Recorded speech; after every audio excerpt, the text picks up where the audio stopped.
The Loves of Lore by Rinka Fick. Read by Rinka Fick.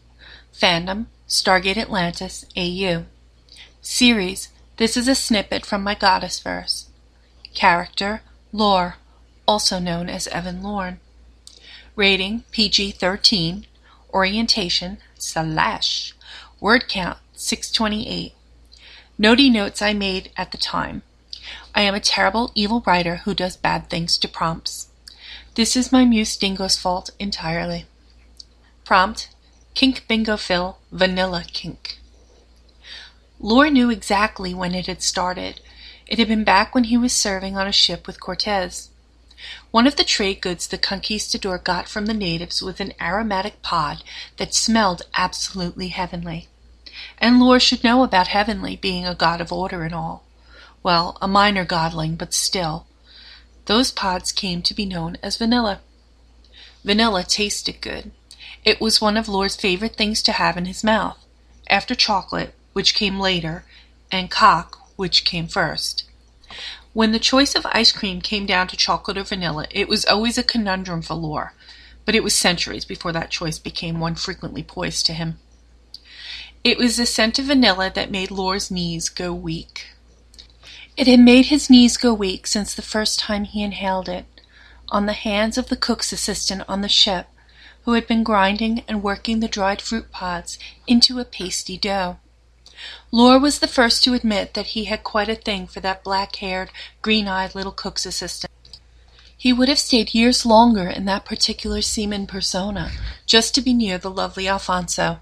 He would have stayed even longer if Alfonso had not succumbed to smallpox in the 1530s. Heartbroken, he had left Earth for centuries, finding solace in a little blue-haired Tricon farmer on Galicia. The Galicians were much longer lived than humans, so Lore had plenty of time to get over Alfonso. One thing Lore learned, sadly, in his travels, was that there is no other place that has any plant that smells like vanilla. It is unique to Earth.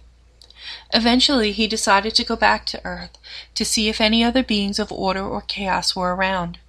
Finding none, he stayed for the atmosphere of the busy and well-populated planet, quite different than it had been when he left.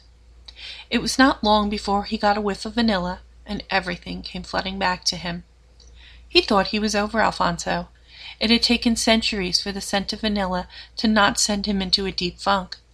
In the old days they would have termed his moodiness melancholy, but modern science would likely diagnose Lore's low moods as clinical depression. He had returned to Earth in time for the whole period of violent political revolutions. He traveled around, managing to avoid serving in any one army for a century or so, quite contentedly living the life of an artist, art being his fourth love after cocks, chocolate, and vanilla.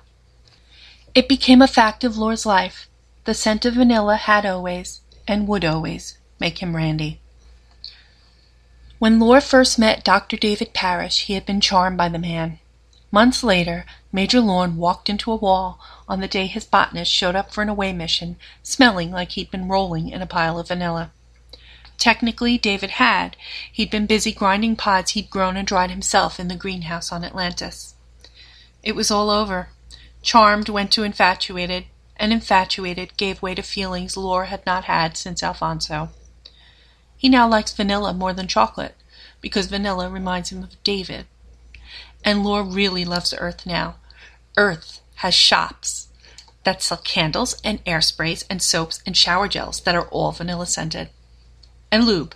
Lore always buys vanilla-scented lube. He wonders sometimes if David notices that Evan is systematically vanilla-scenting their lives. And the rest is sort of history.